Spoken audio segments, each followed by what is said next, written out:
Welcome to the Disrupting Obesity podcast. I'm Charlotte Skanes, and I'll be sharing ways to regain control over your body and lose an extreme amount of weight naturally. Being fat is about so much more than just the food, it's about your relationship with food. That means that dealing with your weight is about more than just the food, too. You have to change that relationship. You have to start disrupting obesity.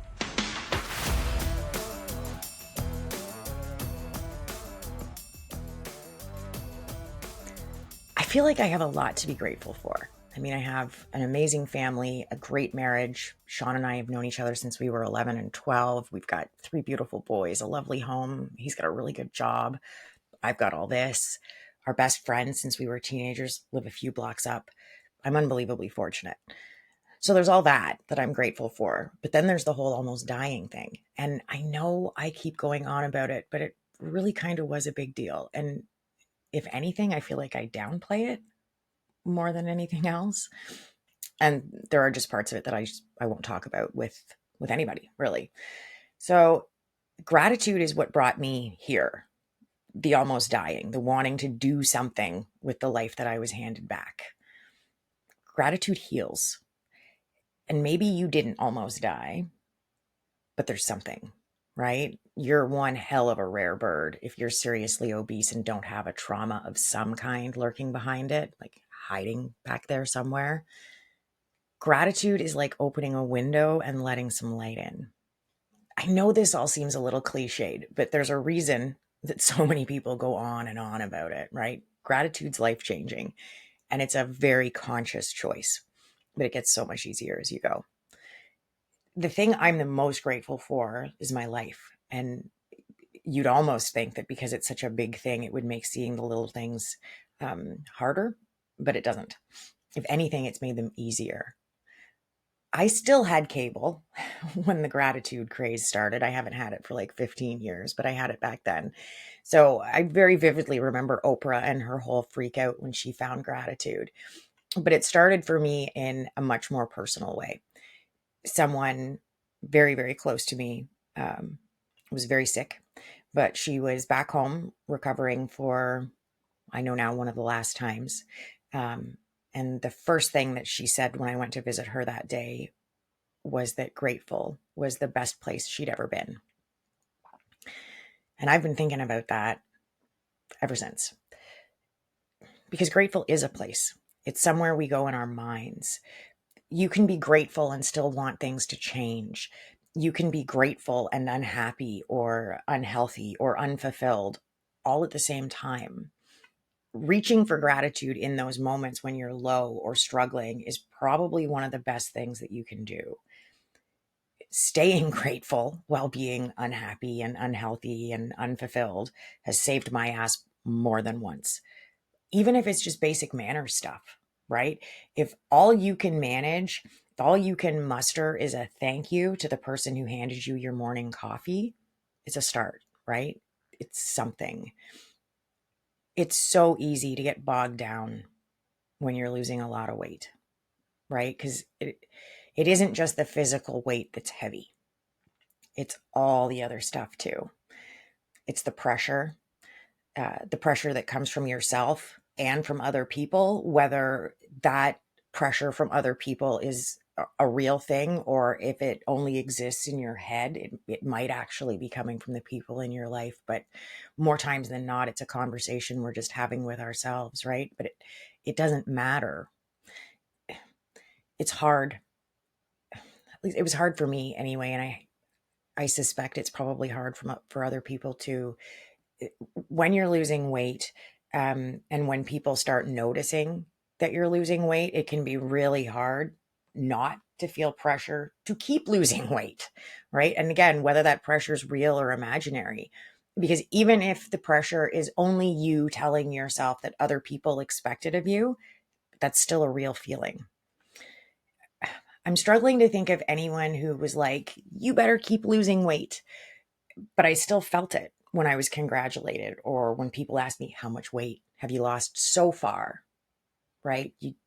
We tend to just hear the so far, the implication that there's more to come. But it's something that I dropped down on my own shoulders, like completely. And I didn't have the gratitude thing the first time around. I wasn't there yet.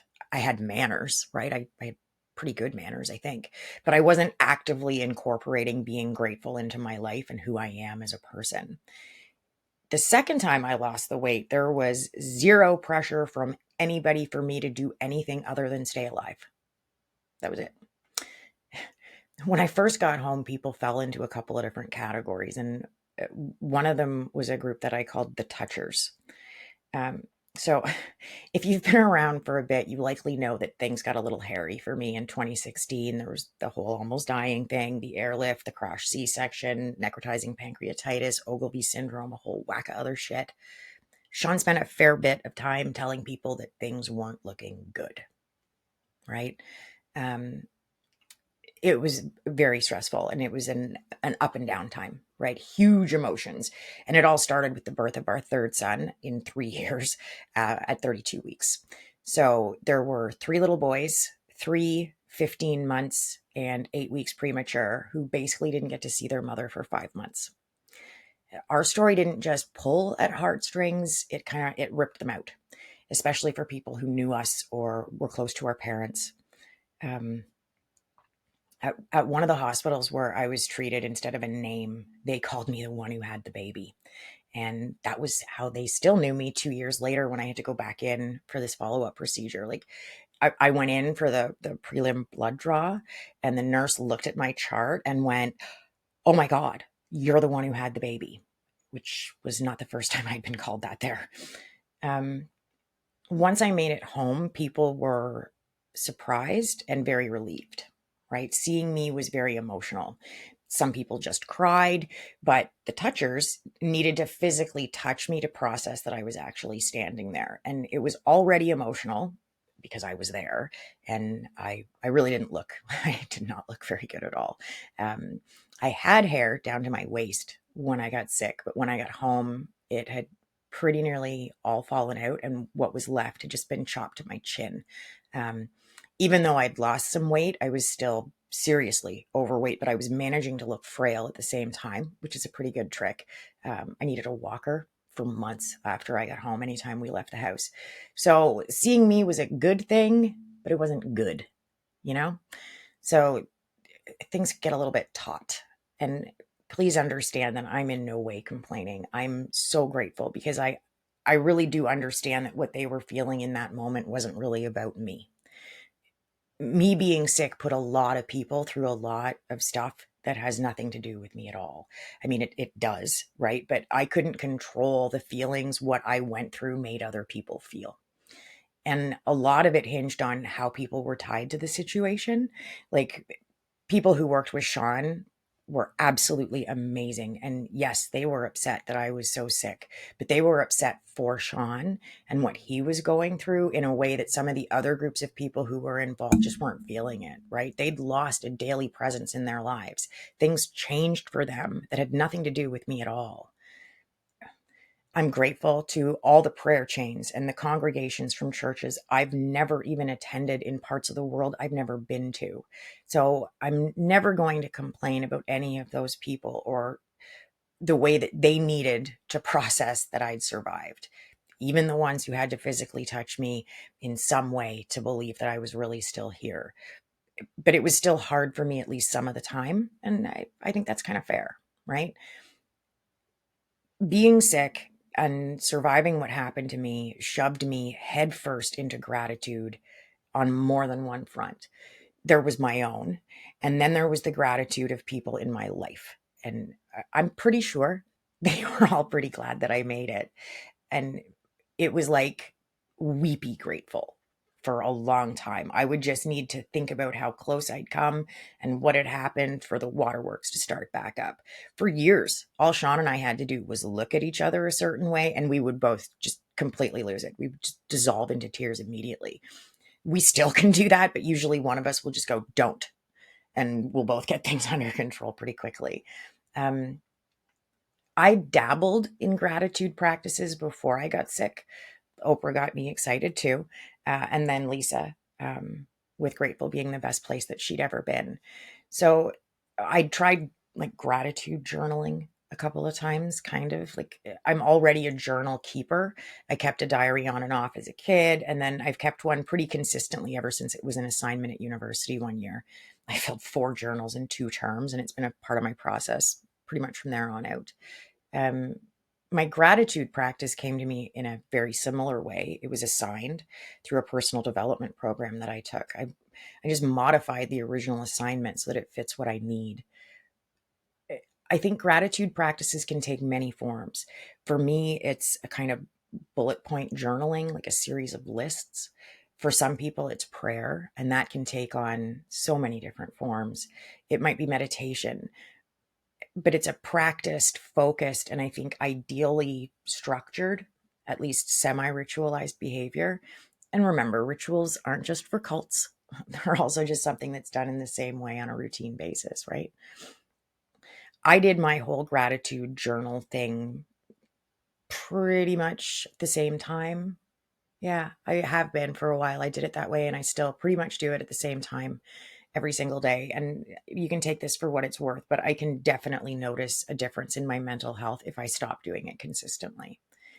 There's nothing wrong with rituals like this. The routine can feel really good. It's grounding and refreshing at the same time, somehow. There's a lot to be grateful for when you're losing weight. And the more of it you celebrate, the more you'll have to celebrate. It's little wins, they're key. I talked about it a tiny bit last week.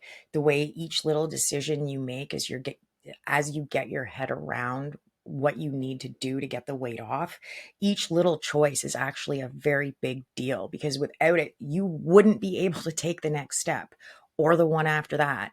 I keep using this mountain metaphor, but I could just as easily ask you to think of each of your little wins as a brick that's building a house. You're never going to get to the shingles until you get those cinder blocks into the foundation. And Gladys, if you build houses for a living and I just used the wrong terminology, I'm sincerely sorry. Please don't send me an email. But you need the foundation. You need all the bricks, the ones around the windows and the ones over by the eaves trough. You need them all. You can't cut 500 calories from your TDEE without learning what yours is. And you can't drop those 500 calories from what you're eating if you don't get a solid handle on serving sizes, which you can't do without understanding nutrition labels.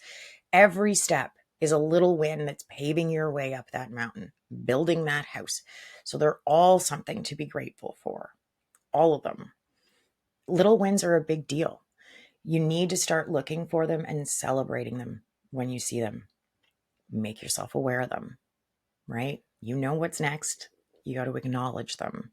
Yeah, it's great that you downloaded the app so you can start taking tracking seriously. And of course, you're aware that you did it, but you need to acknowledge that it's a little win. I know it might not feel natural or genuine. All good. Do it anyway. We're reworking that relationship with food. Self-talk is a huge part of that. You want to be in a positive frame of mind about this as much as you can. And I know it's not easy. Losing weight sucks. It feels like there's not a lot to be positive about. But if you choose to make it as positive as you can, it's going to be one hell of a whole lot easier. Taking steps, no matter how small, is still a step. A large fry is still a better choice than the extra large. 6 tablespoons is still better than 7. And it probably doesn't matter of what, right? Peanut butter, salad dressing, mayonnaise, cheese. It doesn't matter what it is. But it definitely matters that you made the little shift, the small incremental change. It really matters, because the only way you're ever going to sustain a couple of tablespoons is if you make it from 6 to 5 too, and then down to 4. The little wins matter, so acknowledge them. Accountability with little wins looks like actively working towards more of them so that they can build on each other. If you can find ways to celebrate the little wins and make them feel good, just imagine how good you're going to feel when you start making bigger wins and hitting goals. We've been culturally brainwashed en masse into believing that the only things worth celebrating are big milestones, goals. Well, that's horseshit. Maybe losing weight is like going to the moon. Like, everybody's super pumped about the moon landing, right? And sure, it's great that we made it. But if, and I'm mostly talking out of my ass here, but if they didn't have developments in metallurgy and math, I'm pretty sure they wouldn't have made it. And there were probably a lot more steps before that too, right? In a lot more areas. We needed Galileo and the Wright brothers and probably several thousand other people with their innovations. But yay, the moon landing. Losing a lot of weight is like that in a lot of ways. It's all about the goal, the big overarching on the scale victory. And that's what it's going to look like from the outside in too. But for you, it's very different. Not all your wins are going to happen on the scale, and you need to start getting good at recognizing them and celebrating them. If you're not in a place where you're ready to open yourself up to gratitude, it's all good, but you need to start with little wins. I know it can be hard when it feels like you're celebrating yourself. Not everybody's good at that.